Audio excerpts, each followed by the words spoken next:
Muy buenas tardes con todos y todos. Mi nombre es Luis Alberto Mesones Almanza y estaré a cargo de la conducción de esta nueva edición de nuestro ciclo de conferencias de los viernes de derechos humanos. Hoy, el día de hoy, el 13 de febrero, le damos inicio a un nuevo ciclo correspondiente al año 2026, siendo esta la primera conferencia del año, lo cual nos llena de especial entusiasmo luego de que en el 2025 alcanzáramos a más de 45.000 ciudadanos.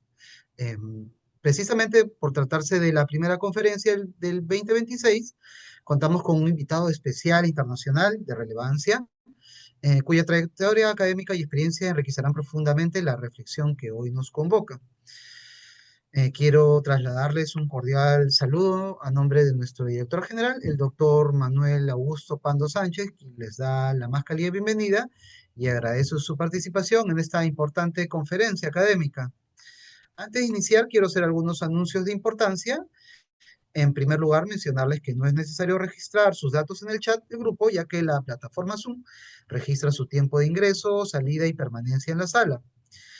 En segundo lugar, para acceder a la certificación es necesario haber permanecido conectado durante al menos el 90% del tiempo total y haber ingresado desde el correo electrónico con el cual se registraron.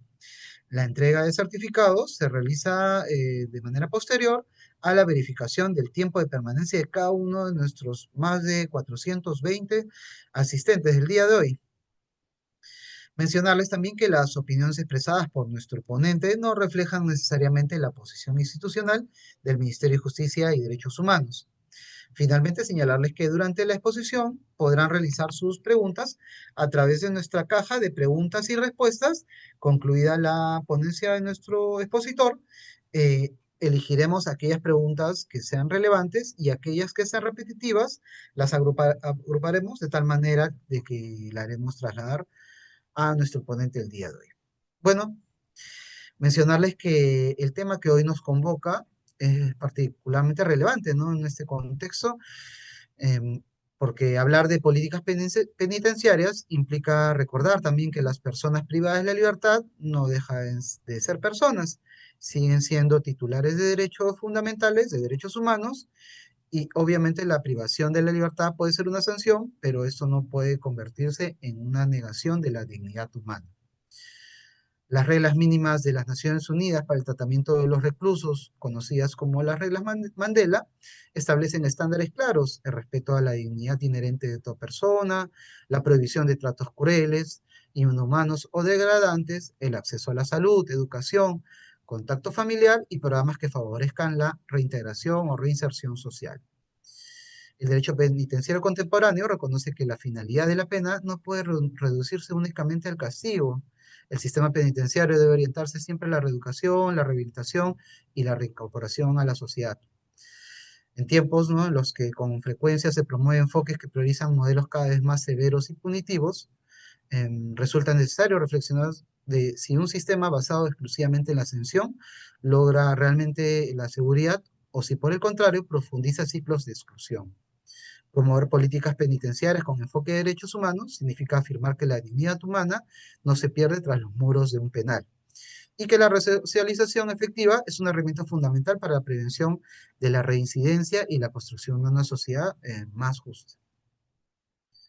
Con esta breve introducción, tengo el honor de contar con la participación del doctor Marco Antonio Santana Campas, desde México. Es doctor en psicología, profesor investigador de tiempo completo en el Centro Universitario del Sur de la Universidad de Guadalajara e investigador nacional nivel 1. Es también fundador y coordinador de la maestría y el doctorado en desarrollo humano, educación e interculturalidad. Es autor de más de 40 artículos y 12 libros, cuyo trabajo se centra en el desarrollo humano, las habilidades para la vida, la prevención del consumo de drogas, el riesgo suicida, la psicología forense y penitenciaria. En la conferencia titulada Más allá del castigo, el poder sanador de las relaciones humanas en centros penitenciarios, se analizará la humanización de los centros penitenciarios desde la psicología y una perspectiva de derechos humanos, mostrando cómo el encierro impacta a las personas privadas de libertad, sus familias y en el propio personal penitenciario. A partir de testimonios reales y el concepto de prisionalización, se reflexionará sobre el poder sanador de las relaciones humanas, el vínculo terapéutico y familiar y el rol ético de las y los trabajadores penitenciarios como agentes de dignidad, justicia restaurativa y garantía de derechos. Agradecemos profundamente haber aceptado al doctor Marco Santana por compartir esta experiencia, su investigación y su reflexión con nosotros. Seguramente será de gran provecho para todas las personas que viernes a viernes se conectan interesados en abordar alguna temática en derechos humanos. Doctor Santana, sea usted bienvenido y adelante, por favor. Muchas gracias primero por la invitación y expresarle pues el gusto de poder compartir con ustedes, con todo el público, pues parte de mi experiencia, ¿no? Experiencia tanto práctica como investigativa, porque pues bueno, les comparto que he estado 20 años, ¿no? Trabajando en sistemas penitenciarios desde diferentes perspectivas, ¿no?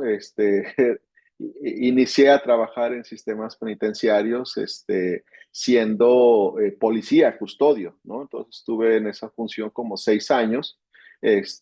Posterior a ello, como psicólogo clínico, coordinador de psicología, coordinador técnico y en la última etapa como coordinador de una comunidad terapéutica, ¿no? Entonces, bueno, con tu presentación, estimado Luis, pues sí, está con estos testimonios que les digo que he recabado tanto desde la perspectiva humana como académica e investigativa, ¿no? Entonces yo espero contribuir algo con estas reflexiones que de viva voz he visto tal cual se llama la conferencia, el poder sanador de las relaciones humanas, ¿no? Porque pues en ello queremos centrarnos, ¿no? Porque bueno, generalmente hablar del delito, pues generalmente se hace desde la propia moral o solo desde el derecho punitivo, ¿no? El castigo, lo malo, etcétera. Pero pues bueno, rara vez se habla desde la propia comprensión profunda de esas trayectorias humanas que preceden a un comportamiento positivizado como delictivo, ¿no? Entonces, olvidando que el delito, la conducta delictiva no surge del vacío, no surge de manera espontánea, ¿no? Entonces, detrás de cada conducta que es considerada como delito, encontramos pues historias, sabemos, de exclusión, pobreza estructural, violencias tempranas, ¿no? Adicciones, rupturas familiares, fallas educativas, ¿no? Y ausencia, claro, de redes de contención. Y pues que esto, claro que no justifica, ¿no? El daño que causa una conducta delictiva, pero sí debe de obligarnos a comprender que el delito es también un síntoma social, es parte de una reacción social y centrarnos en castigar el delito sin comprender su origen profundo en el ciclo de la violencia, es comprender, esta comprensión pues abre la posibilidad de transformarlo, ¿no? Entonces, bueno, las consecuencias del delito no se limitan solamente a la víctima, ¿no? O al sistema judicial, sino que tenemos que tener una visión mucho más amplia de ello. Y olvidar también que el encarcelamiento produce un impacto, ¿no? En cadena, ¿no? En consecuencias, que rompe vínculos familiares, genera estigmas duraderos, hay una precarización también económica, doméstica, afecta el desarrollo emocional, hijos, hijas, familias completas, y que en muchos casos esto consolida pues a trayectorias de exclusión que dificultan con esto la reinserción social, la reeducación, según como lo tenga cada país, la visión que tenga del sistema penitenciario, ¿no? Entonces, por esto, hablar de centros penitenciarios es hablar de una realidad que atraviesa, ¿no? Una sociedad y que no solamente de las personas que están privadas de la libertad. Y ahí pues que ya hace mucho tiempo pues he tratado de trabajar con esta visión de la humanización de los sistemas penitenciarios, donde pareciera que la corriente va hacia otro lado, como bien lo comentaba de repente estimado Luis, hablando de que en los discursos, ¿no? Y en algunos países, pues se está privilegiando más solo la parte punitiva, la parte de castigar, de mortificar, y se está dejando de un lado justo la dignidad de la persona. Y sobre todo, yo creo que el fin último que se persigue dentro de los sistemas penitenciarios o que se debería perseguir, que justo es el sanar estas relaciones, ¿no? Entonces, pues bueno. De aquí, pues, nuevamente que cuando hablamos de delito, ¿no? Lo primero que suele aparecer en todo ello son etiquetas, ¿no? Son estigmas que van desde el cómo nos referimos a las personas privadas de la libertad, que delincuente, preso, criminal, ¿no? Infractor, si estamos hablando de adolescentes. Y que, pues, bueno, que estas etiquetas, claro, que nos ayudan de alguna manera a simplificar ayudar a simplificar o la realidad o de alguna manera reducirla, ¿no? A solo a eso. Entonces, con esto, pues nos da una suerte de ilusión de que entendamos a la persona porque conocemos el acto que cometió, ¿no? Y ya con esto estamos diciendo que estamos trabajando por una reinserción social, ¿no? Pero sabemos que una conducta es biográfica, ¿no? Como lo mencionaron hace un ratito. O sea, no hay algo de generación espontánea, ¿no? Entonces tenemos que trabajar desde esa perspectiva, ¿no? Y también un delito no es una identidad, ¿no? Y que desde que entra una persona en contacto a un sistema judicial, pues pareciera que se le reduce a la persona a esa conducta, ¿no? Y entonces reducir a una persona a su peor acto, ¿no? Que es una forma silenciosa de deshumanización, ¿no? Y para comprender, pues, este fenómeno delictivo, ¿no? Necesitamos hacer una pausa y agradezco que se haga esta iniciativa de los Viernes de Derechos Humanos y que, claro, que se me haya invitado, ¿no? Porque esto nos lleve a hacernos preguntas más profundas acerca de esto, más allá de que cuántos años es lo idóneo para castigar a una persona por un delito, ¿no? Entonces aquí nos debe llevar a una primera pregunta, ¿no? Es, por ejemplo, ¿qué historia humana antecede a esa conducta? ¿Cuál es lo que está atrás de ello? Que claro, aquí hay opiniones encontradas respecto a que si el sistema penitenciario solamente debe de enfocarse a la conducta por la cual una persona ha ingresado, ¿sí? Y en un sentido, pues sí, tiene razón, ¿no? O sea, no se le va a castigar por la historia de vida, ¿no? De ello, pero si vemos en el sistema penitenciario, en la sentencia, la conducta aislada, entonces no estaríamos trabajando desde esta perspectiva de la dignidad, no estaríamos trabajando con una sanación, ¿no? Y cuando digo sanación en un sentido amplio, no a que esté reduciendo también a la persona a enferma, ¿no? Ahí para que no se me vaya a malinterpretar, ¿no? Entonces también la criminología contemporánea y la psicología social han mostrado diferentes formas, ¿no? Consistentes en que la mayoría de las trayectorias delictivas están asociadas, ¿no? A un contexto de exclusión estructural, ¿no? De oportunidades, de acceso a los derechos, etcétera, ¿no? Y con ello también no hablamos solo de la pobreza económica, sino que hablamos de una pobreza afectiva, educativa, comunicativa, y simbólica, ¿no? Ahorita, por ejemplo, que está el 14 de febrero, que el día de San Valentín, el día del amor, de la amistad, ¿no? Entonces, estas fechas calendario que nos llevan a amplificar, ¿no? Tanto la carencia como la presencia de relaciones significativas, ¿no?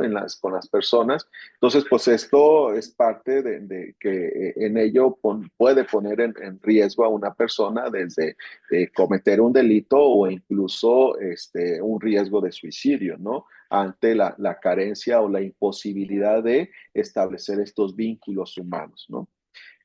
Y pues bueno, entonces en esto, pues niños, niñas, adolescentes crecen en estos entornos de carencias y violencias, negligencias, abusos, consumo de sustancias, falta de oportunidades educativas y claro, ausencia de modelos protectores para el riesgo de conductas que pueden ser delictivas o riesgo de conductas de autolesión.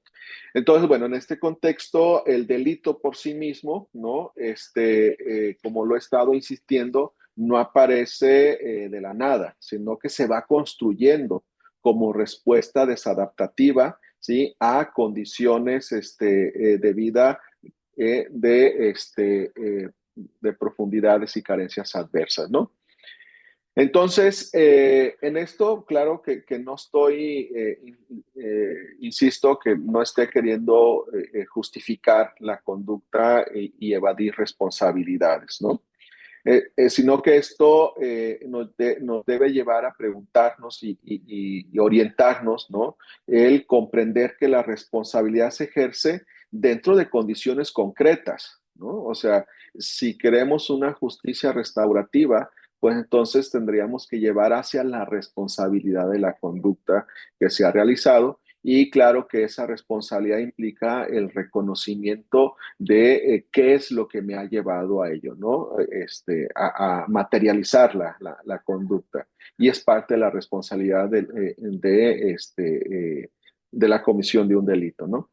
Entonces la justicia requiere, en este sentido, más allá de una sanción, claro, pero también requiere la prevención, ¿no? Y en esta prevención se requiere una comprensión, ¿no? De lo que está sucediendo. Si solo nos centramos en una conducta aislada, vamos a fallar en todos los niveles de prevención, en todos los niveles de tratamiento. O sea, eso y está documentado en diferentes publicaciones y demás, ¿no? Entonces, castigar sin comprender no produce, ¿no? Castigar sin comprender, pues va a producir casi de manera directa reincidencia, ¿no? Porque no se está atendiendo lo que ocasiona esa conducta. Y comprender, claro, hable la posibilidad de una transformación. Muchas personas privadas de la libertad que han vivido desde la infancia en una normalización de la violencia, como pues golpes en casa, abandono escolar, trabajo infantil, contacto temprano con drogas, ¿no? Pandillas que sustituyen a la familia, y que cuando un niño crece, ¿no? Aprendiendo que el mundo es hostil, ¿no? Su conducta adulta, claro que puede analizarse no puede analizarse fuera de ese aprendizaje, ¿no? El delito, en muchos casos, es la expresión extrema de una biografía marcada por la supervivencia más que por una relación libre, más que por una relación saludable que me lleve a un desarrollo humano, ¿no?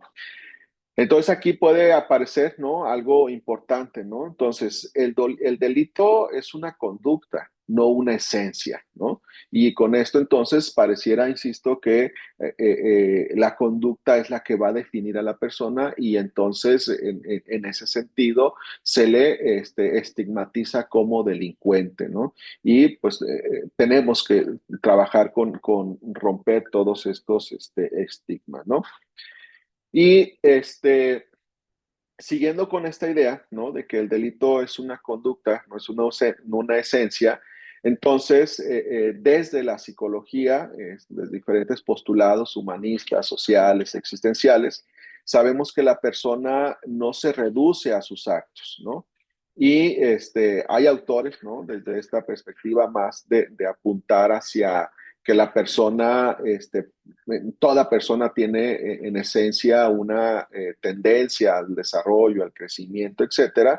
Entonces, él plantea autores que en todos nosotros hay una tendencia al crecimiento, hay una tendencia hacia nuestro propio desarrollo y con ello hay una capacidad inherente al crecimiento cuando existen condiciones adecuadas de reconocimiento y apoyo. O sea, tampoco es así que con esta idea de que el hombre, el ser humano es bueno por naturaleza, hay cierta realidad en ello, ¿no? Siempre y cuando se tengan las condiciones para que esa parte buena, por decirlo así, reduciéndolo, pues pueda aflorar todo ese desarrollo personal y social.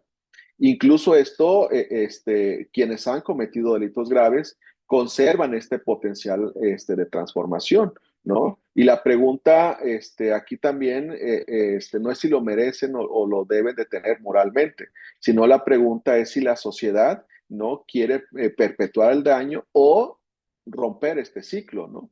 Pero, insisto, por la reacción social, la cultura, etcétera, pareciera que estamos empeñados más en que en los sistemas penitenciarios se replique ambientes de violencia, de castigo, de aislamiento, más desde la parte del odio, ¿por qué no decirlo? Que desde una idea de cambio, de transformación, de desarrollo humano, ¿verdad?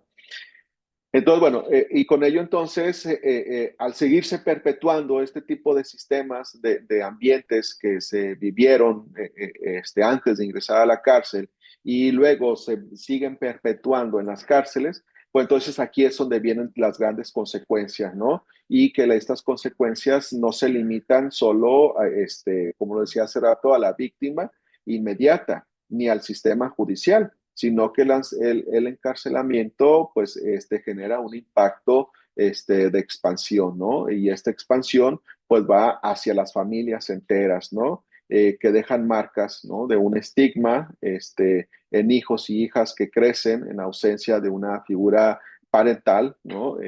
Madres que pues envejecen visitando las cárceles, que dejan su dinero visitando las cárceles, manteniendo a la persona que tengo en la cárcel, por diferentes circunstancias, tengo que mantenerlos, ¿no?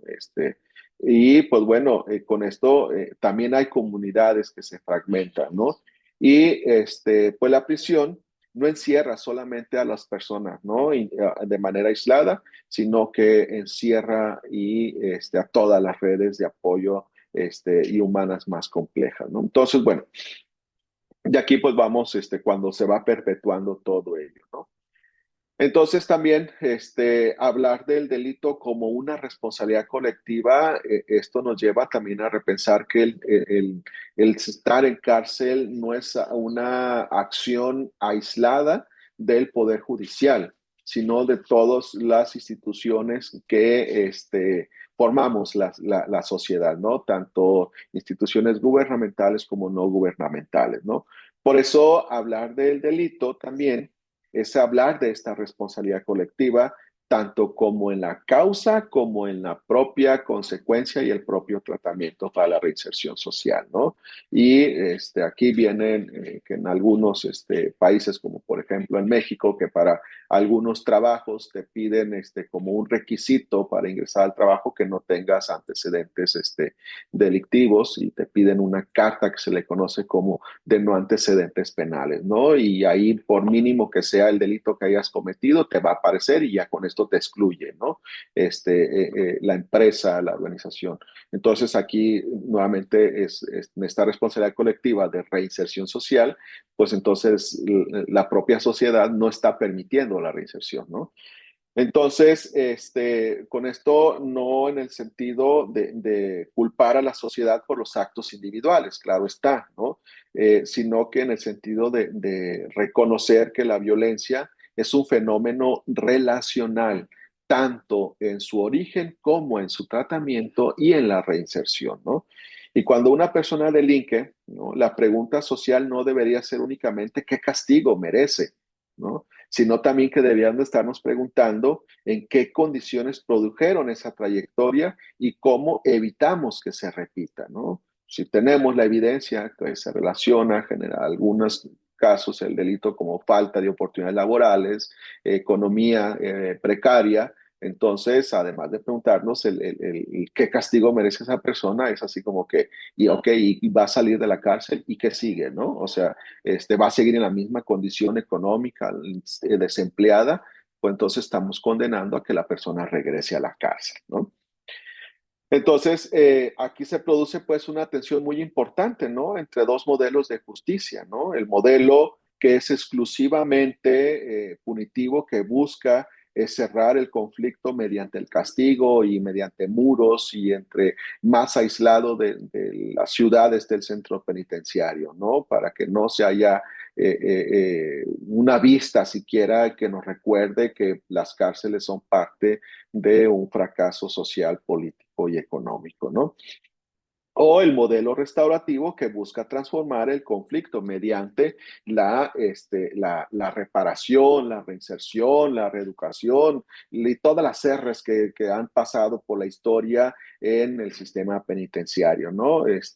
Pero mientras no tengamos esta visión transformadora, desde las cárceles, y cuando hablo yo de estas relaciones, como es el sentido de la conferencia, pues obvio, no me estoy refiriendo exclusivamente a la persona que cometió el delito, sino que esto involucra desde la persona que hace el aseo, la que trabaja en cocina, el policía custodio, el psicólogo, psicóloga, trabajadora social, es decir, todo el sistema en sí mismo se transforme y no solamente en una ley, ¿no? En una ley en papel, sino que esto realmente se materializa en todo ello, ¿no?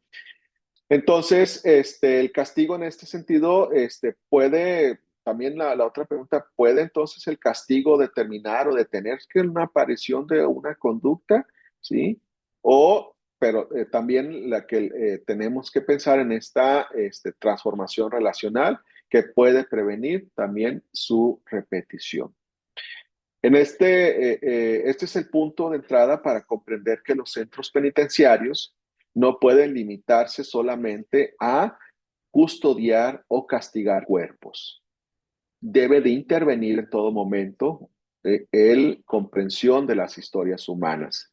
Tratamiento, por ejemplo, en adicciones, educación emocional, terapias psicológicas, fortalecimiento de los vínculos familiares, el fortalecimiento y la capacitación laboral, y que esto no solamente que sean como accesorios de una ley o de una institución, sino que con esto también nos llevaría a establecer estas estrategias de seguridad pública basadas en evidencia, ¿no? Y que la prevención de la reincidencia, ¿sí? No se logra con más muros, con más personas en las cárceles, sino con más humanidad en los sistemas políticos, económicos, laborales y claro, dentro de las cárceles, ¿no?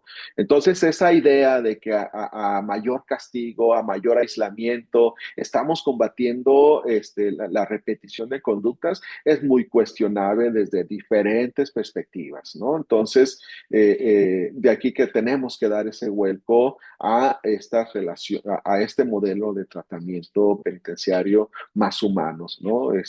Para que realmente estemos contribuyendo a una seguridad pública. Bien, y aquí también en este sentido, entonces tendríamos que ver, cuestionarnos también si el tratamiento penitenciario es un derecho humano, ¿sí?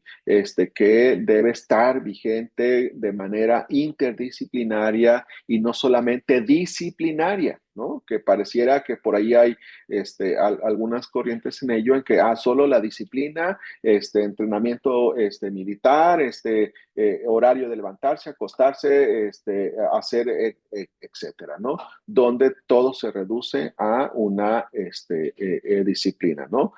También algo que hay en algunos sistemas penitenciarios, de que realmente el tratamiento debe ser opcional para las personas o debe ser obligatorio, ¿no?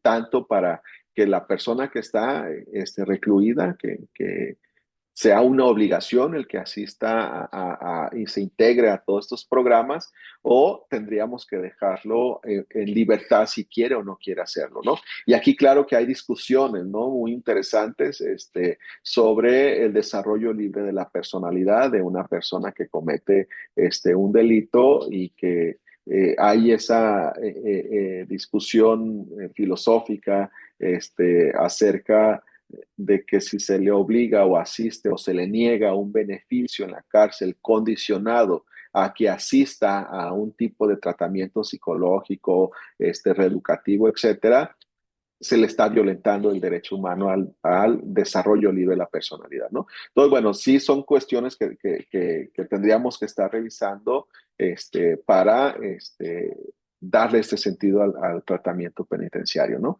Ya en México algunas posturas de la Suprema Corte referente a que no se le debe de obligar, ¿no? A acudir a un tratamiento porque pues la persona ingresó por una conducta, no por una historia de vida, ¿no?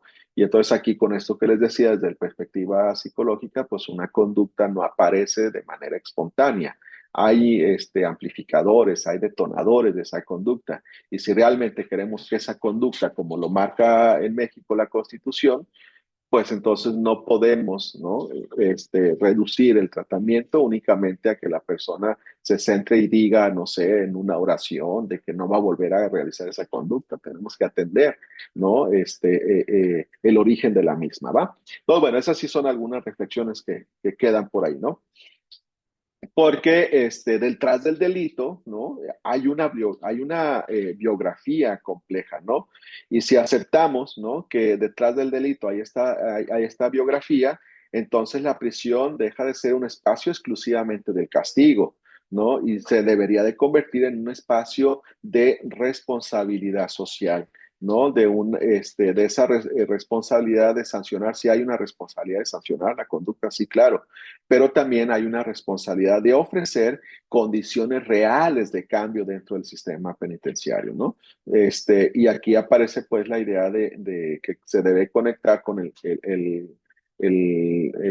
con la primera idea de que el delito no nace de manera espontánea. Entonces, el delito nace, ¿no?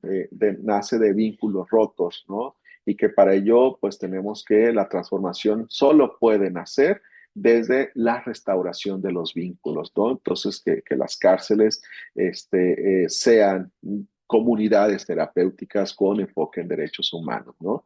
Y claro que está más que documentado que el castigo solamente aísla, ¿no? El castigo solamente lleva a reacciones, ¿no? Tanto de odio, desprecio, rechazo a todo lo que es la responsabilidad.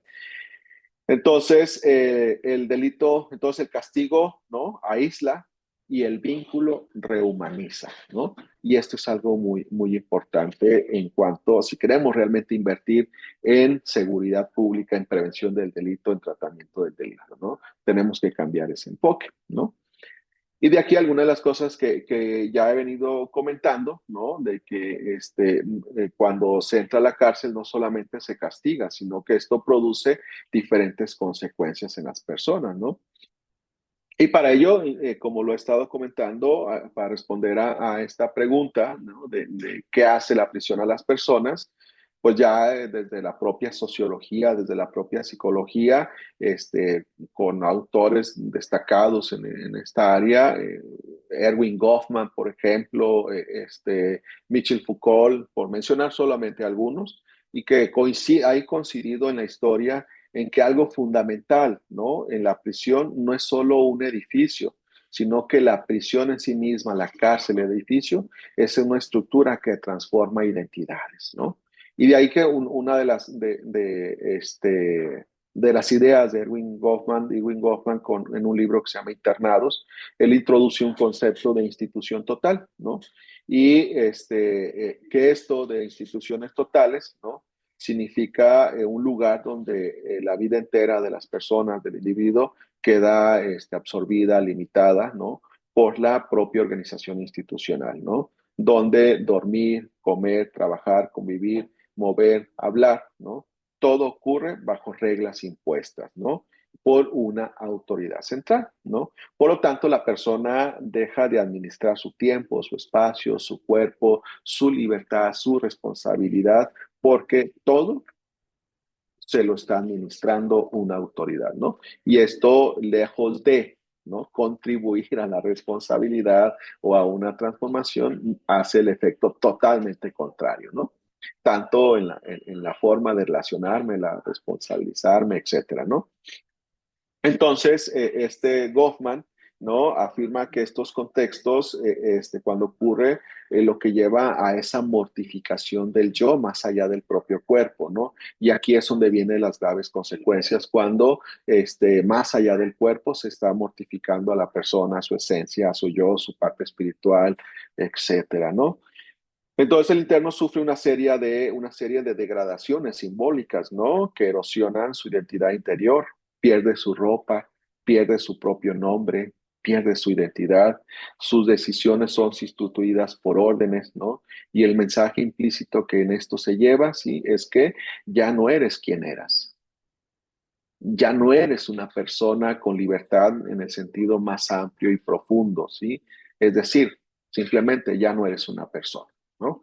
Desde que se te quita tu ropa, con todo esta idea de la disciplina, ¿no? De cortarte el pelo, cambiarte ropa, el uniforme, con la idea de que esto va a ir generando una disciplina, ¿no? Entonces, bueno, dentro de estos efectos, desde esta perspectiva de la psicología, esto tiene un efecto psicológico muy profundo, ¿no? Que cuando una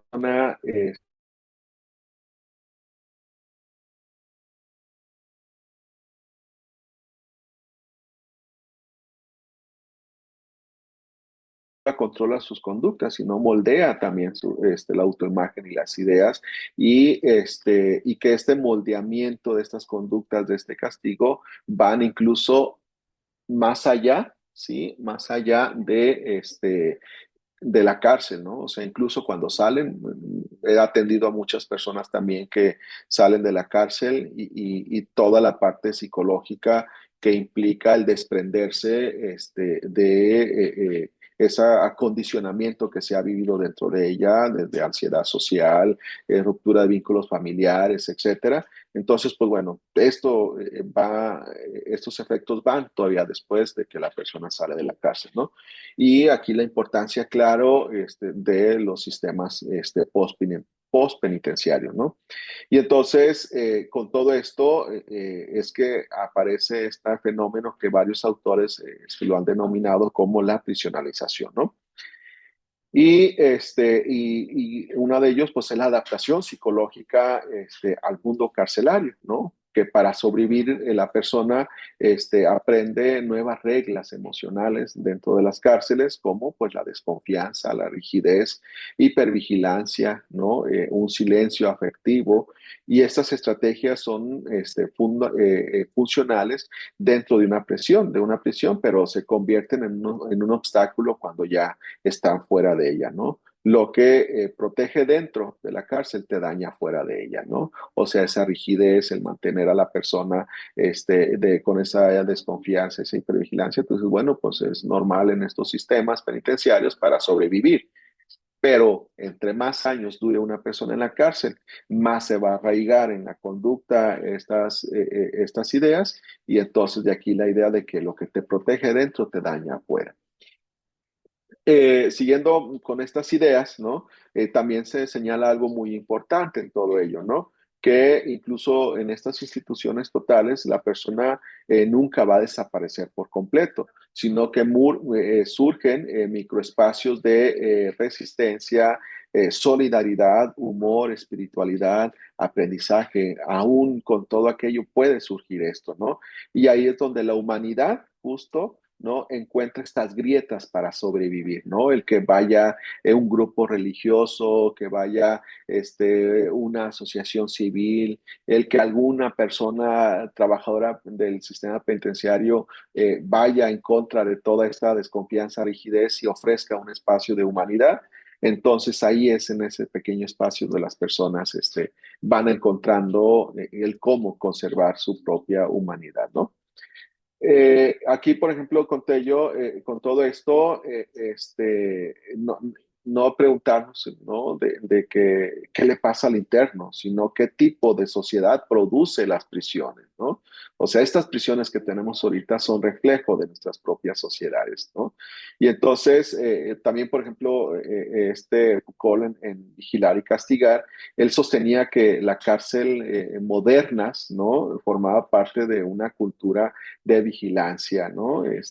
Y que eso no es una anomalía, sino es un espejo exagerado, ¿no?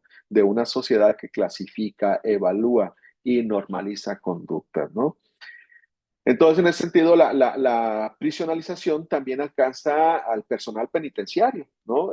Me está hablando solo del personal, de las personas privadas de la libertad, pero trabajar, ¿no? Durante años en un entorno de control constante lleva a producir esa desensibilización emocional, ¿no? Rigidez relacional, un desgaste moral de las personas y que el sistema exige una autoridad, pero sí no se quiebra con esa humanidad, ¿no? Y puede erosionar también la empatía, ¿no? Desde por la propio agotamiento por empatía o este desgaste también moral.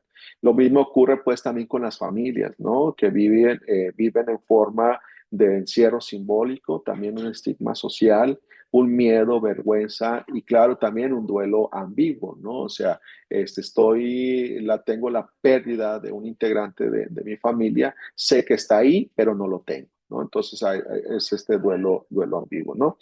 Entonces, es decir, la prisión no es una experiencia individual, es un sistema relacional que transforma a todas las formas, a todas las personas que estamos ahí relacionados con ello, ¿no?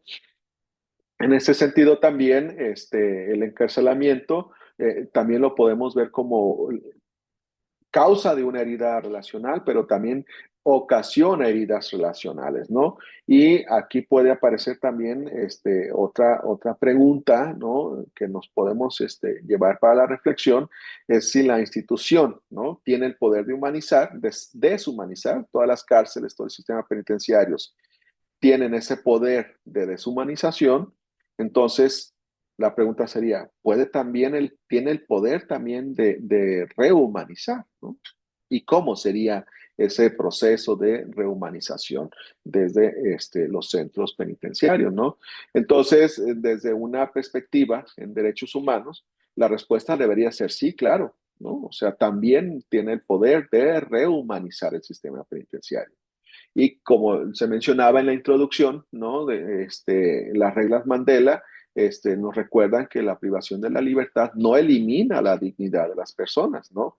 Y claro, también desde la psicología, sabemos que incluso en contextos extremos, el ser humano conserva una capacidad de crecimiento. Y ahí que también hay bastante literatura que se produjo, por ejemplo, en el Holocausto, en el Holocausto, con todos centros de concentración, que incluso ahí surgieron grandes aportes a la psicología y sobre todo, pues, estas historias que aún en estas situaciones tan extremas, ¿no? Puede conservarse esta capacidad de crecimiento y desarrollo, ¿no? Entonces, bueno, esto significa que la prisión no es neutra, ¿no? Por más que quisiéramos. Puede convertirse en fábricas de resentimiento o un espacio de reconstrucción, de reconciliación, de responsabilidad. Entonces, la diferencia no está en los muros de una cárcel, está en las relaciones humanas que establecemos dentro de esos muros. Y ahí es donde entramos en el corazón de todo esto que les quiero yo compartir, ¿no? Es si la institución puede mortificar el yo, el vínculo humano puede restaurarlo, ¿no? Y de aquí que esto, tanto para las personas que están privadas de libertad como a las personas que formamos parte de esos sistemas penitenciarios desde las diferentes roles que se realizan de ellos, ¿no? Desde el policía custodio, todo el personal técnico, directivos, etcétera, ¿no? Porque este sistema en el personal, pues va haciendo aprisionan simbólicamente a todo el personal y lo hacen parte de ello, ¿no? Entonces, bueno, esto es interesante también verlo, el cómo las familias se ven también con esa visualización simbólica, este duelo ambiguo que les comentaba hace un momento, y con toda esta sobrecarga pues emocional, económica y modificaciones de los vínculos, ¿no? Tanto de la propia también desconfianza como la manifestación de emociones que se ve limitada pues a muy pocas palabras, ¿no? Y esto me tocó escucharlo infinidad de veces a través de llamadas telefónicas que hacían, la forma de que conviven dentro de la cárcel, etcétera. Y tanto los patrones de crianza, las relaciones afectivas y esta falta de capacidad o libertad de poder ejercer los roles parentales también, ¿no? O sea, y es algo muy complejo en todo ello porque el papá o la mamá desde dentro de la cárcel quiere, por ejemplo, poner disciplina a los hijos que están fuera de la cárcel, pues siempre hay esa como que, como tú que estás en la cárcel me quieres dar a mí una orden, me quieres educar, ¿no? Entonces, pues se modifica y se incapacita de toda esta parte de los vínculos familiares, ¿no? Y estas imágenes, ¿no? Son expresiones de algunas personas que están privadas de la libertad y que me obsequiaron y tratan de simbolizar con esta imagen el hecho de que esta persona en la cárcel, pues no solamente está ella, ¿no? Sino que está toda su historia, toda su familia en la cárcel con él, ¿no? Desde la parte simbólica, la parte emocional, etcétera, ¿no? Entonces, pues una expresión y también si lo vemos desde otro punto de vista, en cuanto al rescatar estas formas, esta tendencia al crecimiento que hablaba al principio, esta persona me decía, yo nunca en la vida había dibujado, ¿no? Y estando dentro de la cárcel donde se le ofreció el espacio idóneo para que explorara sus habilidades, pues vean lo que surgió, ¿no? Entonces, pues aquí viene otra parte, ¿no? Entonces, resaltando esto de que si la institución tiene el poder de deshumanizar, puede también tener el poder de rehumanizar la reflexión. Esto que mencionaba ahorita de las reglas Mandela, que todas las personas que dan la libertad, ¿no? Pueden ser tratadas, tienen que ser tratadas con respeto debido a su dignidad e inherentes a todos los seres humanos, ¿no? Entonces, ahorita esta segunda parte, creo que voy, no sé, voy bien de tiempo, sino para, este, mm, esta segunda parte es recabado, algunas cartas que me han regalado, las personas privadas de la libertad, algunos diarios que han hecho, y que me los han compartido. He tomado algunas de las testimonios de ellos al justo tener estas relaciones, ¿no? De humanidad, de persona a persona dentro de la cárcel, en una comunidad terapéutica que, conjunto con unos colegas, implementamos, claro, con todo el apoyo de la institución, de las autoridades penitenciarias, de establecer un programa especial de comunidad terapéutica dentro de la cárcel, ¿no? En un espacio aislado de todo el edificio y era un tratamiento voluntario que se ofrecía a las personas, entonces, donde había pues más esta idea que les estoy compartiendo y pues aquí van algunos de los resultados, ¿no? De los testimonios de personas que participaron en ese programa, ¿no? Esto, por ejemplo, lo dice uno de ellos, dice, cuando estoy solo en mi celda, a veces me pregunto si todavía soy persona. Afuera dicen delincuente, aquí soy un número. Pero aquel día que el psicólogo me escuchó sin prisa, sentí que por primera vez alguien veía algo en mí que ni yo veía, ¿no? Muchos de estos comentarios de que confía más el psicólogo en mí que yo en mí mismo, ¿no? Entonces, aquí justo cuando estamos hablando de ambiente adecuado para que la persona explore su humanidad, explore ese ser, ¿no? Que llevamos todo con esa tendencia al crecimiento, al desarrollo, ¿no? Y dentro de este ambiente de que se habla, hay autores como Carl Rogers, ¿no? Que tiene varias publicaciones sobre relaciones interpersonales y él habla mucho de ese poder sanador del encuentro, ¿no?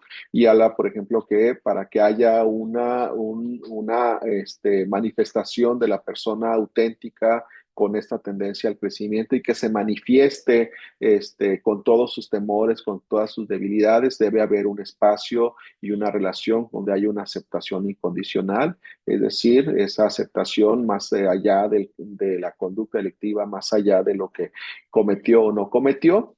Es decir, centrarnos en una persona con dignidad, ¿no? Que lleve a la autenticidad y claro que en todos ellos, un ambiente de empatía, ¿no? Y estos dicen, estos autores, pues que solamente cuando hay estas tres características en estas relaciones, pues el contexto, ¿no? Donde la persona puede ser el contexto adecuado para que la persona se reconstruya, ¿no? Su autoconcepto y pues se abra al cambio dentro del sistema penitenciario, dentro de un proceso terapéutico, dentro de cualquier ámbito de la vida, ¿no? Entonces, con ello, pues sabemos que hay ya, en mi caso también tengo publicados ahí varios artículos donde profundizo más sobre esta parte relacional dentro de las cárceles, ¿no? Entonces, la evidencia con ello que se ha creado, que más que el trabajo que se hace en todo ello, la rehabilitación no es la severidad, no es la pena, sino el tratamiento, sino la calidad de los vínculos significativos que se establecen dentro de las cárceles, ¿no? O sea, más allá del propio castigo. Bien, y ya mencionaba algo de lo que se produjo dentro de los campos de concentración. Pues bueno, uno de esos autores es Viktor Frank, ¿no? Cuando nos habla de la parte del sufrimiento, deja de destruir a las personas cuando se encuentra un sentido para él, ¿no? ¿Cómo lo podemos aplicar esto en sistemas penitenciarios, ¿no? Cuando la cárcel, el estar en la cárcel se convierte se le ofrece a la persona privada de la libertad como un sufrimiento, si pudiéramos llamarlo, un sufrimiento que lo tendría que llevar a esa sanación, a ese reencuentro, ¿no? A esa responsabilidad personal y social, entonces podría tener sentido el estar en la cárcel, ¿no? Y en ese sentido, siempre va a surgir a través de un encuentro, ¿no? Con una relación auténtica con la persona terapeuta, con el educador, con el compañero de celda, con las personas que lo siguen visitando, ¿no? Entonces, aquí la importancia de resignificar, ¿no? El concepto de cárcel, el concepto de castigo dentro de las cárceles es muy alentador cuando una persona privada de la libertad reconoce más allá de que cometió el delito, sino que reconoce esta responsabilidad que parte de la reparación del daño es repararse a sí mismo, ¿no? Entonces eso es algo, cuando se llega a ese nivel dentro de una cárcel, realmente estaríamos hablando de que las cárceles, el sistema penitenciarios están cumpliendo su función, ¿no? Entonces, aquí otra frase de una persona, ¿no?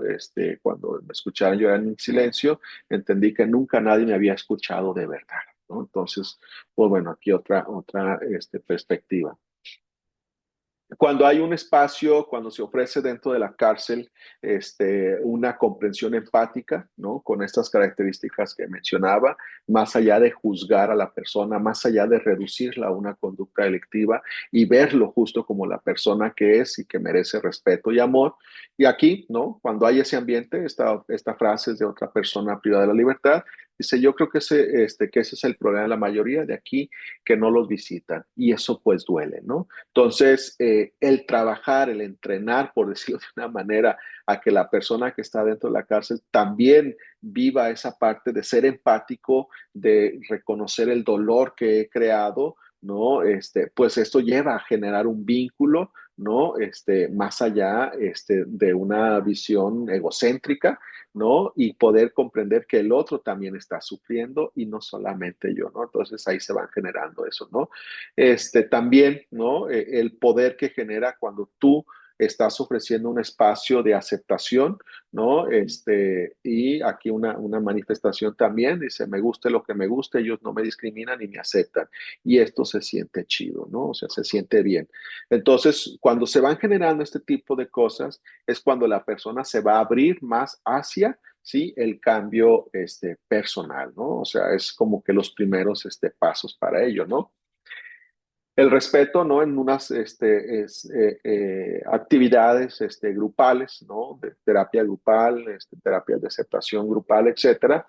Pues también cuando dentro de ese contexto penitenciario se ofrece ese respeto, entonces hay ese poder también para abrirnos y poder expresarnos tal como estamos, ¿no? Entonces, lo que estamos aquí hay respeto. Y una de las cosas también muy importante que es el de el restablecer esos vínculos que hablaba yo al principio, que siempre estuvieron marcados las relaciones interpersonales por esa desconfianza, ese abuso, esa violencia, etcétera. Y cuando tú dentro del sistema penitenciario ofreces esto que te he estado comentando, ¿sí? Empiezan a resignificarse estas relaciones que te estableciste en tu infancia de rechazo, rencor. Y estas frases que están aquí para mí fueron muy, muy significativas, ¿no? Dice una persona, dice, aquí uno platica como si estuvieras en el cantón. Aquí el cantón es como referirte a tu casa, ¿no? A tu familia, ¿no? Entonces, con ese espacio del reconocimiento, ¿no? Dice, como cuando estás platicando con los hermanos o con el papá, más o menos así se siente, ¿no? Estos discursos, reafirmo, se produjeron en un programa que se hacía de sesiones grupales para las personas y en ese espacio era que yo les decía hace un rato, es cuando en estos espacios de la persona se rehumaniza, ¿no? O sea, si es que está rehumanizada no porque la persona en sí misma lo esté, sino porque el sistema penitenciario lo deshumaniza, ¿no? Con todo lo que se viene acá trabajando con ello, ¿no? Entonces, acá también, pues, en este sentido, los familiares y trabajadores penitenciarios son agentes humanizantes o deberían de ser, ¿no? Agentes humanizantes, ¿no? Porque, bueno, también es cierto, ¿no? Que muchas de las veces, pues, las familias son perpetuadoras de estas conductas delictivas. Eso es una realidad que también no podemos negarla, ¿no? Pero si cambiamos esta visión en ese modelo que les decía de comunidad terapéutica, no solamente trabajábamos con la persona privada de la libertad, también trabajábamos con las familias, ¿no? Hacíamos ese tipo de actividades también de reintegración familiar y justo con esta idea, ¿no? De que las familias también fueran agentes, ¿no? De humanización. Y de aquí que había estos tipos de talleres de comunicación, visitas terapéuticas, programas psicoeducativos, tanto para la persona privada de la libertad como la familia, e incluso integrados, ¿no? O sea, teníamos esa facilidad de hacer actividades en conjunto con la familia y el interno, ¿no? Y en ello también implicaba que el personal penitenciario tuviera estas características que mencionaba anteriormente, desde el policía hasta el personal técnico, ¿no? Psicólogos, psicólogas, trabajadoras sociales, etcétera, pero no. Entonces, una persona funcionaria, ¿no? Que deshumaniza también no puede promover la humanización, ¿no? O sea, entonces, por eso la importancia de trabajar desde la humanización del propio personal para que realmente se convierta en agente humanizador, ¿no? Entonces, y cuando un funcionario, ¿no? Que se cuida emocionalmente y encuentra sentido en su labor, se va a convertir también en un factor de cambio, ¿no? Ya como ya dicho en otras circunstancias, e incluso también el policía que reconoce esto dice, nunca pensé que mi mirada pudiera herir tanto o sanar tanto. ¿no? Es decir, mi forma de actuar, ¿no?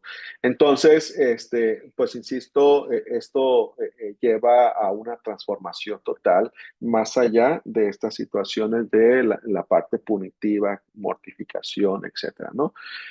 Entonces, de aquí que la invitación es que los centros penitenciarios, el sistema penitenciario, debe transitar a una cultura, ¿no? De reconocimiento y esperanza, ¿no? Y no todo lo que está imperando a nivel casi global, ¿no? O sea, pocos los cárceles que realmente se enfocan en eso, ¿no? Donde se reconozca que el castigo por sí mismo no va a transformar, no va a cambiar. Entonces, nos estamos vendiendo falsas ideas, nos estamos vendiendo humo, diciendo que entre más severas sean las condenas, entre más severa sea la cárcel, entre más severa esto, estamos combatiendo el crimen, ¿no? Pues ahí la historia, ¿no? La historia no lo está, no ha comprobado, nos ha comprobado que eso no ha funcionado. Si no, ya tuviéramos otro mundo. ¿Sí o no? O sea, ya tuviéramos otro mundo si esa fuera la solución, ¿no? O sea, porque esto del sistema penitenciario, pues obvio que no es nuevo, ¿no? De ahí que tantas películas, series, etcétera, de cómo los sistemas penitenciarios, desde esa parte del castigo, de esa mortificación, no es la solución, ¿no? Entonces, de aquí que el cambiar, ¿no? Esta cultura del reconocimiento y la esperanza, pues nos va a llevar a el reconocimiento de las personas con dignidad y que esa sea reconocida, ¿no? Y que pueda entonces crecer, ¿no? Crecer y desarrollarse en todos los sentidos, ¿no? Esto de hacia una cultura penitenciaria del conocimiento y la esperanza, ¿no? Pues debe de movernos de paradigmas, ¿no?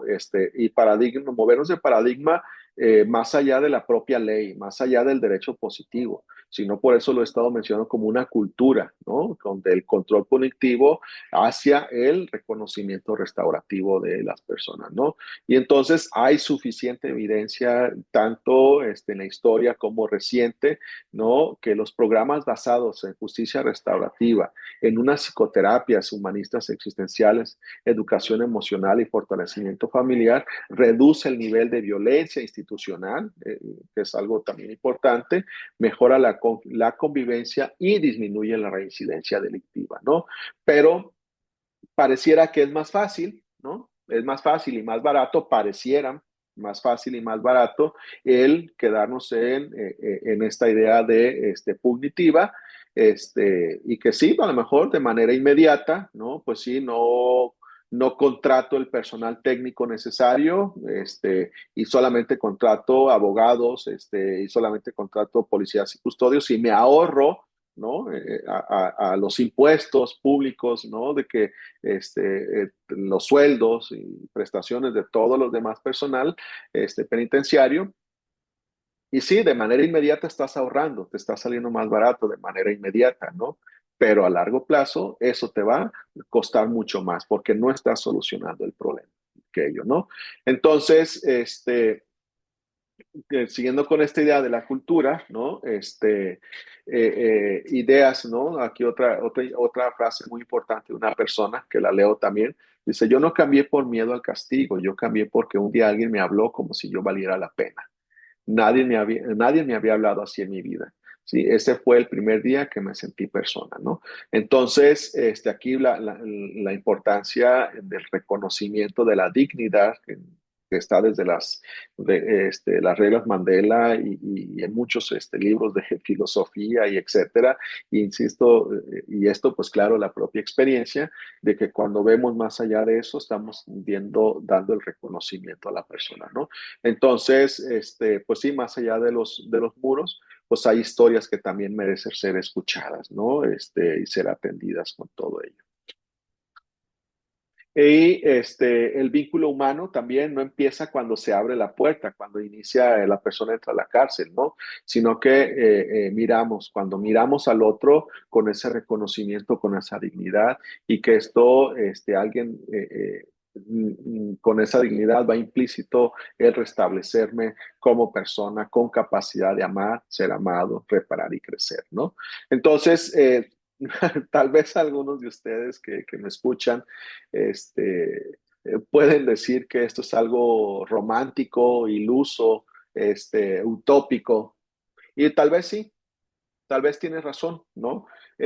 Tal vez tenga razón, pero al menos estos pequeños destellos, o sea, de que yo no te estoy hablando desde la parte teórica, aislada, ¿sí? Te estoy hablando también, sí, de la parte teórica, pero también de la parte de la experiencia, ¿no? Entonces, la humanización del sistema penitenciario, dice aquí, no es solo para los internos, sino también para las personas que trabajan en él. Entonces, pensar en esto es pensar en los dos lados, ¿no? Entonces, aquí, y con esto también que lo dije al principio, que humanizar la prisión no es suavizar el castigo o la pena, sino que trabajar sobre la responsabilidad, ¿no? Es profesionalizar el trato, es proteger la dignidad humana y es reducir la reincidencia, ¿no? Entonces, con esto lo he mencionado en varias veces, o sea, con esto de humanizar la prisión no es quitar la responsabilidad, al contrario, llevar a una responsabilidad más allá de pagar los años en cárcel o más allá de pagar los daños que ocasioné económicamente, sino que la responsabilidad implica el trabajo de la persona para que realmente no se lleve a una restauración completa, ¿no? Entonces, otras ideas, ¿no? De qué puede significar esta cultura de humanización de los sistemas penitenciarios, ¿no? Es realmente que haya esta capacitación en el personal, tanto en derechos humanos como de esta perspectiva, pues, humanista. Algo también que de repente está súper olvidado, que es la salud mental de la persona trabajadora del sistema penitenciario, ¿no? Es no, no, el autocuidado es fundamental y es el antídoto para todo esto que te mencionaba anteriormente de los efectos de prisionalización en el trabajador penitenciario, ¿no? Que haya realmente intervenciones terapéuticas, ¿no? Y no solamente son 1,000, 2,000 personas privadas de la libertad y tienes un psicólogo, una trabajadora social y un médico, ¿no? Tú dices, ¿eso es un tratamiento real o solamente estás por cumplir? Pues ni siquiera con eso cumplirías un estándar internacional en derechos humanos, ¿no? Ni siquiera con esa plantilla. Entonces, sería parte de esta ciudad de rehumanización, también el de reconstruir la identidad, es decir, soy más que esta conducta que cometí, soy más que la persona que está en la cárcel, ¿no? Y que las cárceles se conviertan en estos microespacios de humanidad, ¿no? Con este ejemplo que experiencia de comunidades terapéuticas, pues justo era eso, esa comunidad terapéutica dentro de un sistema, de una cárcel, era un microespacio de humanidad, de restablección de vínculos, de restablecer relación familiar, etcétera, ¿no? Entonces, que el encierro no sea como un propósito, ¿no? Sino que esta restauración sea el propósito del sistema penitenciario. Y algo que también poco se hace, ¿no? Al menos no se hace en medidas de qué funciona y qué no funciona, ¿no? Que es la investigación, ¿no? La documentación de estas experiencias que son exitosas en los sistemas penitenciarios que poco se comparten, ¿no? ¿Qué está funcionando en las cárceles y qué no está funcionando, ¿no? Entonces, y algo también, humanizar la prisión es seguridad social, es seguridad pública, lo que decía yo al principio, ¿no? Invertir en cárceles es invertir en la seguridad pública, ¿no? Y generalmente los gobiernos, desafortunadamente tienen la idea que invertir en cárceles es dinero mal utilizado, es dinero mal invertido, que es mejor invertir en una escuela, que es mejor invertir en X otra obra, que no estoy diciendo que no se haga, pero sino que si no nos centramos realmente en transformar sistemas penitenciarios, pues estamos fallando también, ¿no? En sistemas de seguridad pública y social, ¿va? Y bueno, cierro con esta frase, ¿no? Que cuando miro al mundo soy pesimista, pero cuando miro a las personas soy optimista, ¿no? Es una frase de un autor que se llama Carl Rogers, ¿no? Que en muchos en los contextos en los que participo con alguna taller, una plática, yo siempre les digo, sí tenemos todos los elementos sociales, políticos, culturales actuales para decir no se puede, no es posible. O alguien me puede estar diciendo ahorita, oye, ¿trabajarías esto con la persona que mató, violó, descuartizó, todo eso? ¿Sería esto, te estarías hablando de lo mismo? O incluso alguien puede llegar a cuestionarme que lo han hecho, ¿no? Oye, Marco, ¿y si tú fueras víctima de esto, pensarías lo mismo? ¿No? Entonces, bueno, pues aquí está esta frase, ¿no? Este, cuando miro al mundo, soy pesimista, hay todo para desilusionarnos, ¿no? Y para no trabajar en ello. Dice, pero ya cuando miramos a la persona, soy optimista. Cuando vemos estas pequeñas experiencias que les comentaba hace un momentito, entonces tú dices, vale la pena, ¿sí? Vale la pena seguir trabajando en ello. Pues bueno, muchísimas gracias, ¿no? Y aquí con esto cierro.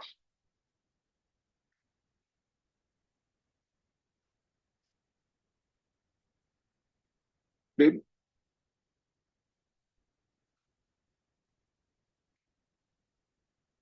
Disculpe, doctor. Muchas gracias, doctor Santana. Ha sido una excelente presentación. Le comento que nos han llegado muchísimas preguntas de los asistentes. Agradecemos, miren, a los más de 550 asistentes que están ahorita conectados. Y solamente, doctor Santana, perdón, antes de pasar ¿no? al bloque de preguntas, quiero aprovechar para decirle a los asistentes que ya hemos colgado en nuestro webinar chat, como es acostumbrado, un link para que ustedes puedan acceder a la biblioteca virtual del Ministerio de Justicia, donde ustedes pueden también abordar contenidos sobre lo que es la rehabilitación en centros penitenciarios. Hemos colgado un link donde ustedes pueden encontrar diversos recursos bibliográficos sobre la temática presentada. Mencionarles que el próximo viernes 20 de febrero tendremos dos sesiones de los Viernes de Derechos Humanos. La primera se realizará de 11 a 12:30 de la mañana con el tema del Plan de Acción sobre Empresas y Derechos Humanos. Mencionarles que esta conferencia solamente se realizará en la sala Zoom de 300 personas, por lo cual, no sé si ustedes están interesados en abordar esta temática sobre empresas y derechos humanos, sobre los principios rectores, sobre las empresas y los derechos humanos, pueden aprovechar para inscribirse, ya que no tendremos tantos cupos como acostumbramos.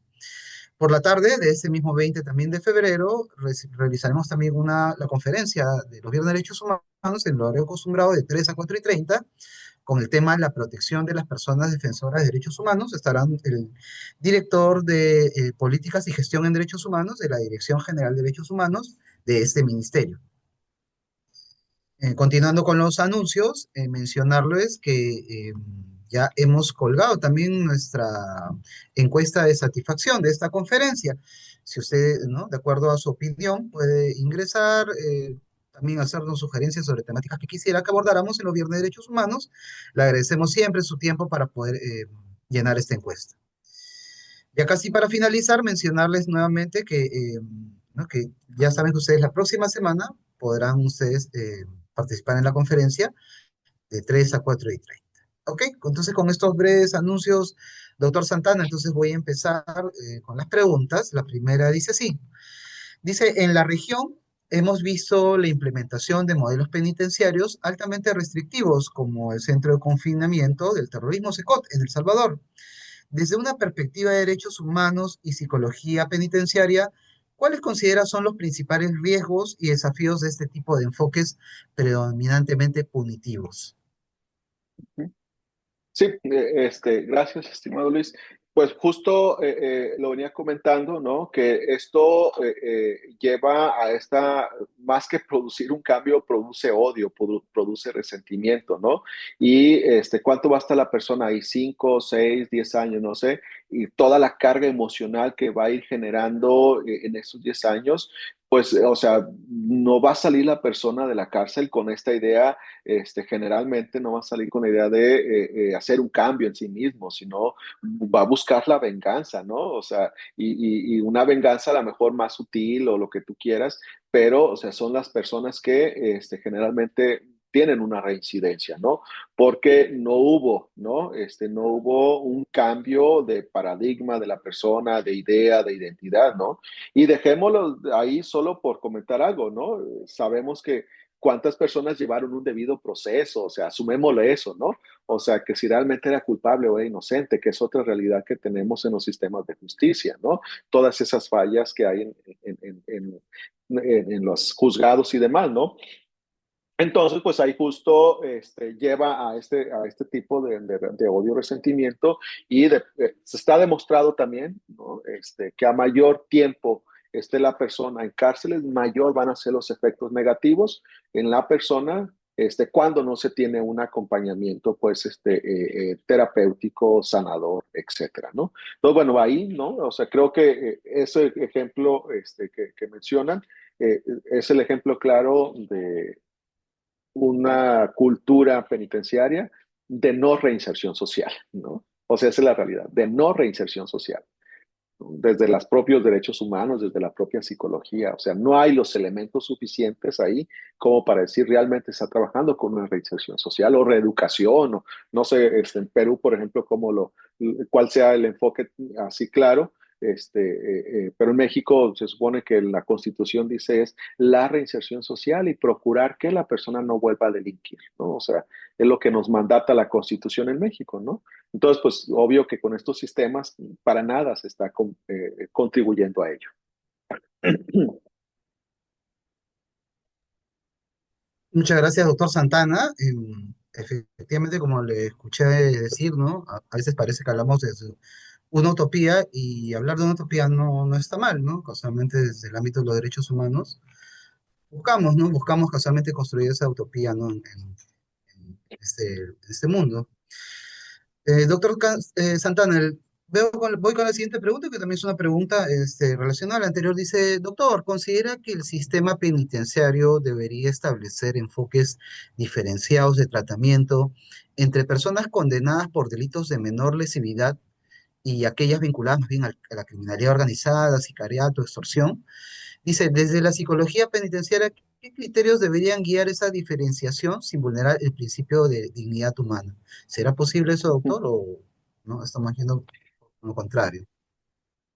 Bueno, yo creo que sí, tanto desde la criminología como desde la psicología, como del propio responsabilidad penal, está el enfoque diferenciado, ¿no? O sea, o la individualización de la pena, ¿no? O sea, que ese es otro de los conceptos que llevan mucho a este enfoque diferenciado, particular y no generalizable, ¿no? Entonces, también la evidencia nos ha demostrado que el que una persona esté en la cárcel por un delito de tránsito, por decirlo de una manera, que esté recibiendo tratamiento psicológico, con una persona que secuestró, violó, no son las mismas características de las personas. Entonces yo creo que un enfoque diferenciado al contrario es ver más por la dignidad de la persona, ¿no? Y claro que con este enfoque diferenciado no estamos hablando de clasificatorio, sino de la necesidad de la persona, ¿no?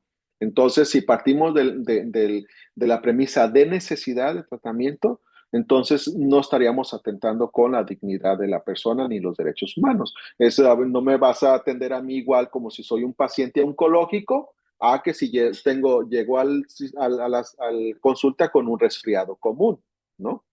Entonces ahí tú dices, bueno, no es que así, ahí está claro, ¿no? Es algo físico, ¿no? Pues es que acá también es algo claro, ¿no? Entonces, y también desde el punto de vista criminológico, pues también, o sea, está esa parte diferenciada. En la psicología basada en evidencia, que se ha popularizado también mucho en los últimos años, está también ese enfoque diferenciado, ¿no? Desde qué se requiere la persona, sus valores, su cultura, su personalidad, sus necesidades, ¿no? Entonces, puede ser que alguien diga, no, es que estás clasificando. Mm, Pues sí, a lo mejor sí estoy clasificando, pero en función de la necesidad y la dignidad de la persona, no desde mi propia perspectiva de marco, ¿no? O sea, y yo creo que ahí está la diferencia, ¿no? O sea, estoy diferenciando en función de la dignidad, del derecho humano, de la necesidad, y no desde lo que yo creo de manera personal.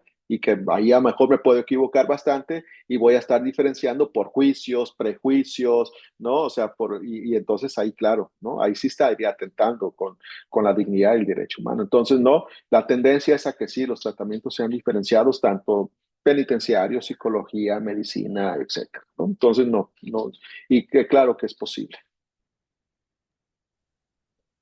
Muchas gracias, doctor Santana. Le leo la siguiente pregunta. Dice, doctor, qué se puede hacer con aquellos infractores, bueno, también delincuentes, que se resisten, dice, a la rehabilitación? Ujú.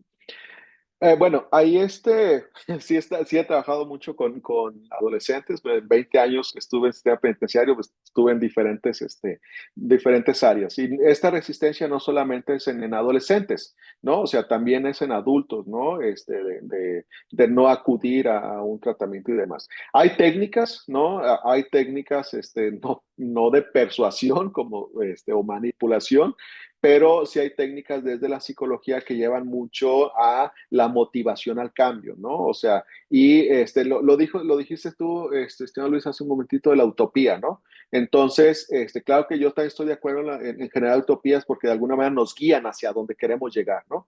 Entonces, en adolescentes lo que funciona mucho y en personas renuentes al cambio, al tratamiento, es llevarlos a una evocación de alternativas diferentes de vida, ¿no? O sea, a ver, tú estás en 5 años, ¿cómo te ves de continuar así? ¿No? O vas a estar muerto, o vas a continuar en la cárcel, o vas a estar aquí, o tendrías esto, ¿no? Entonces tendríamos que estar sembrando, le llamamos nosotros ambivalencia, ¿no? O sea, ambivalencia cognitiva, creando justo escenarios, ¿no? Diferentes y ir motivando a la persona, ¿no? De que esto que estás viendo tú no es lo normal para una persona, no es lo normal para tu dignidad, no es lo normal para tu familia, no es lo normal para la sociedad, ¿no? Entonces, tendremos que sembrar esa parte de la ambivalencia, creando alternativas, ¿no? De futuros, ¿no? Diferentes en la persona, y esto va moviendo poco a poco. No es un trabajo claro que se va a lograr en esta ambivalencia en una sesión, 2 sesiones, ¿no? Es un trabajo constante porque la motivación para el cambio justo está influenciada tanto por factores internos como externos, ¿no?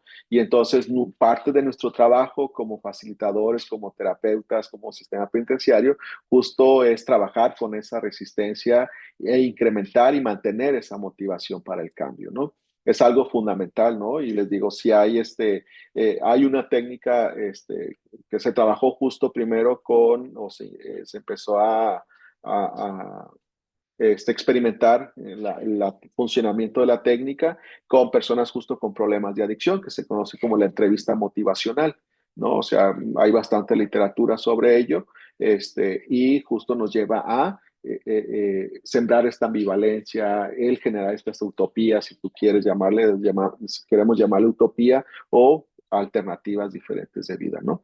Entonces, bueno, yo creo que sí hay esa posibilidades hay, ¿no? La pregunta es, ¿estamos dispuestos a explorar esas posibilidades? Gracias, doctor. Volver a recalcarle a nuestros asistentes, a los más de 500 asistentes que están conectados, que acabamos de colgar la encuesta de satisfacción en nuestro webinar chat. Les solicitamos que puedan ingresar o al concluir también la conferencia, dejando sus opiniones.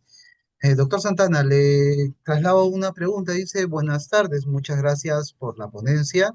Soy estudiante de Ciencia Política de la Pontificia Universidad Católica del Perú. Y mi línea de investigación se orienta, dice, a las políticas penitenciarias y la resocialización. Quisiera preguntarle sobre su perspectiva del tratamiento penitenciario orientado a la resocialización de las mujeres privadas de libertad. Dice, históricamente las cárceles han sido pensadas desde una mirada de los hombres. ¿Cómo pensamos a las mujeres dentro de las cárceles? Bueno, ahí muy pertinente la pregunta, porque justo la mujer es doblemente castigada, ¿no? Es castigada por el sistema penitenciario y es castigada por la sociedad, ¿no? Porque y es abandonada en las cárceles a la mujer, ¿no? Ver los días de visita en una cárcel de hombres, filas para entrar de 100, 200, 300 personas, ¿no? Y las filas para entrar a visitar a las mujeres, 5 o 10 personas, ¿no? Entonces, justo en esta doble castigo, Y falta mucho el enfoque de género, claro, en las cárceles, que no hay ni los mínimos básicos, ¿no? Para la atención ginecológica, la atención, por ejemplo, o el respeto del vínculo materno con los hijos en la primera infancia. Entonces, ahí falta mucho más por hacer, ¿no? En política penitenciaria con mujeres, justo con este enfoque diferenciado que hablábamos hace un momento, donde se debe trabajar más en restablecimiento de estos vínculos, tanto en el sistema penitenciario, en las personas penitenciarias, del personal penitenciario, para llevar este tratamiento pues diferenciado y esta sensibilización, claro, social desde la política pública, ¿no? Enfocada en la mujer, ¿no? Porque no podemos justo el sistema penitenciario tratar igual cárceles de mujeres que igual que los hombres, por las características particulares de cada uno de los géneros, no más allá de que uno merezca una cosa y otro merezca otra, ¿no? Sino de esta parte de la necesidad, ¿no? Que hablaba yo hace un momentito. Entonces, siempre la experiencia ha sido que en cárceles de mujeres se ve más incluso el suicidio, en las mujeres se ve, en las cárceles de mujeres se va más este abandono. Entonces aquí en este enfoque del tratamiento y del derecho humano es restablecer esos vínculos, ¿no? Más allá, insisto, de ir cada mes y entregarles una toalla sanitaria, ¿no? Que es así como que ya tenemos enfoque de género en las cárceles, ¿no? Porque les llevamos y tomamos la foto y entregamos toallitas sanitarias, ¿no? Y ya cumplimos, ¿no? El enfoque de género en las cárceles, ¿no? Es más allá, ¿no? No son las mismas características, o las mismas condiciones que llevan a una mujer a cometer un delito que a un hombre, ¿no? O sea, hay bastantes estadísticas de que más del 50% de las mujeres que están en la cárcel es por la coerción del hombre que está en la cárcel, ¿no? Y que es por intentos de cometer, introducir objetos o sustancias prohibidas a la cárcel, ¿no? Entonces son otras las características que tendrían que ser pues del tratamiento, que ahí tendrían que va a ir más hacia también la recuperación de la valía personal, ¿no? La autonomía personal, etcétera. Pues por ahí va, ¿no? La experiencia. Muchas gracias, doctor Santana. Le comento que ya nos quedan solamente 4 minutos. Sin embargo, ¿no? Nuestros asistentes siguen enviando preguntas. Suele suceder aquí en las conferencias. Le hago la siguiente pregunta. Dice, justo habla acerca del personal penitenciario. Dice, en su experiencia, ya vemos que usted también tiene experiencia, ¿no? Dentro del, como personal penitenciario. Dice, ¿qué efectos tiene el trabajo, dice, prolongado en entornos de encierro sobre el personal penitenciario? Dice, ¿existe un proceso de sensibilización o desgaste emocional que pueda afectar su percepción de las personas privadas de la libertad? Me parece que ha hablado acerca del tema, de repente puede profundizar un poco más al respecto. Sí, les decía yo al principio que sí, entré primero como policía custodio, ¿no? Y la forma de relacionarme, la institución me exigía cierta forma de relacionarme más desde la disciplina, desde la vigilancia, desde el castigo y todo eso, ¿no? Entonces, el desprenderte primero desde esa parte, tú como persona, salir de la cárcel y decir, ya cumplí mi horario laboral y continúo mi vida como persona, integrante de una familia, con mi rol de padre, de hermano, de hijo, etcétera, cuando no tenemos esa capacidad de desprendimiento, ¿no? Y eso no solamente ocurre en cárceles, ocurre casi en todos los trabajos, ¿no? Entonces nos va absorbiendo, ¿no? Esa carga emocional, esa forma de vida ya, y la vamos trasladando también a nuestra vida particular, ¿no? Desafortunadamente me tocó ver bastantes compañeros que incluso después ellos estaban en la cárcel, ¿no? ¿No? Porque era difícil hacer este manejo emocional y aumentaba bastante el consumo de drogas, de alcohol y muchas otras conductas de riesgo y que, insisto, y esto lo digo y aún me sigue pues así como que afectando de ver compañeros que después ellos estaban dentro de la cárcel, ¿no? Mi esposa también trabaja en sistema penitenciario y es trabajadora social y procuramos mucho el estarnos autocuidando, ¿no? O sea, en este tipo de cargas emocionales, porque pues sí, escuchar, ¿no? Estas historias de dolor, de sufrimiento, de abandono, etcétera, o sea, implica mucho trabajo personal, ¿no? Para, insisto, saberme diferenciar, ¿no? Emocionalmente y saber diferenciar qué emoción es mía y qué emoción es de la otra persona, ¿no? Porque lo contrario, sí, como bien lo comenta, nos va a llevar a un desgaste emocional, a un desgaste por empatía o agotamiento por empatía, nos va a llevar a un estrés también laboral y obvio esto va ocasionando que yo también me vaya convirtiendo en una persona desensibilizada, una persona que no me autocuido y una persona aislada también, ¿no? Socialmente, moralmente, etcétera, ¿no? Por eso que sí, justo yo hacía hincapié en la salud mental del personal penitenciario, estrategias que yo estuve, insisto, con mi esposa implementando, pues de hecho desde el mantenerme activo estudiando, ¿no? O sea, el tener otras actividades fuera del sistema penitenciario, que mi vida no estuviera en torno a el sistema penitenciario, eso facilitó bastante. Bueno, yo digo que estoy bien, ¿verdad? Habría que preguntarle a las personas cercanas a mí, ¿verdad? Sí, Pero sí, bueno, doctor, justo, en eso pensaba justo, por eso la pregunta empezaba en su experiencia personal. Doctor, entonces, mire, sí, ajá. le traslado entonces la siguiente pregunta. Mire, la siguiente habla acerca de lo que es este trabajo productivo. No sé si usted conocerá de repente un poco la experiencia peruana. Aquí en Perú, por ejemplo, se promueve a través del INPE, o bueno, lo que es el talleres de cárceles productivas, ¿no?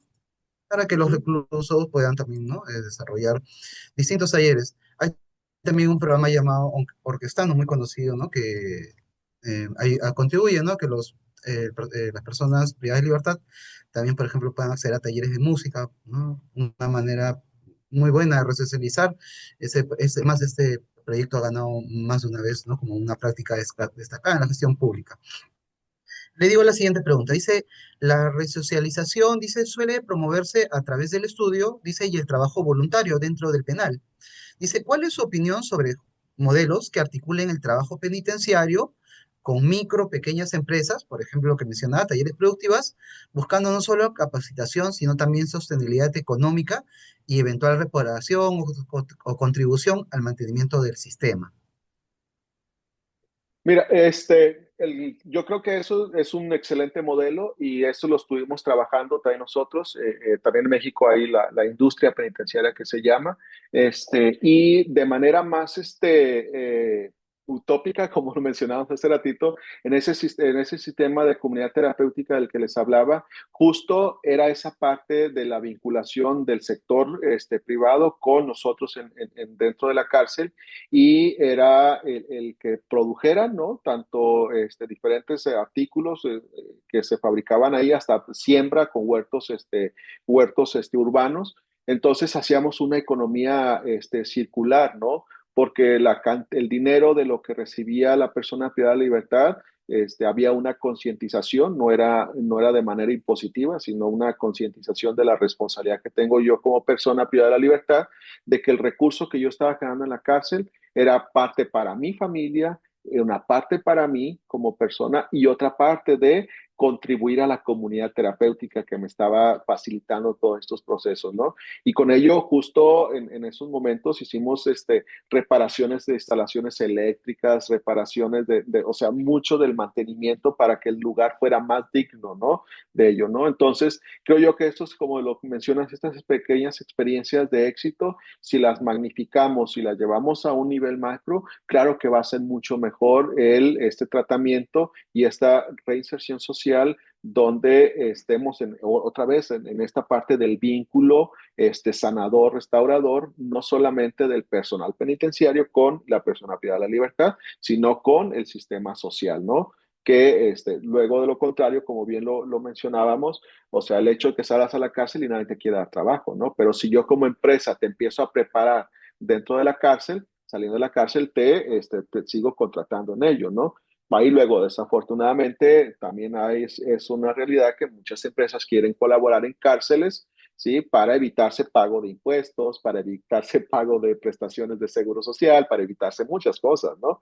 Entonces, esa es otra realidad. Pero de que puede funcionar el modelo, puede funcionar. Comprobado está en algunos sectores a nivel micro tal vez, pero claro que eso sería un modelo integral, ¿no?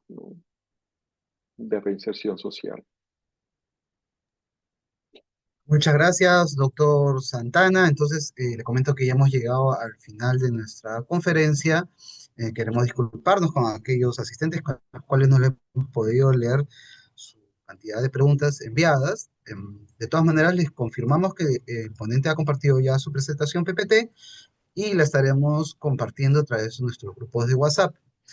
Doctor Ujú. Santana, le agradecemos por su brillante presentación, que quiero no solamente extenderle el agradecimiento, sino también hacer de su conocimiento que está gentilmente invitado para poder participar en alguna otra ocasión en el año. Ya estaremos en coordinación. Ha sido entonces el doctor Marco Santana Campas, ¿no? Con la conferencia titulada Más allá del castigo, el poder sanador de las relaciones humanas en centros penitenciarios. Mencionarles, ¿no? Que ya ustedes saben que a partir de este viernes ya estamos iniciando el ciclo y viernes a viernes estaremos anunciando las distintas conferencias con otros ponentes de la misma expertise, ¿no? Como el doctor Santana. Doctor Santana, muchísimas gracias por su participación, ¿no? Conmigo será hasta otra Muchas ocasión. gracias. Que tengan Muchas ustedes muy gracias. buenas tardes, buen fin de semana. Gracias. Muchas gracias, hasta luego. Hasta luego.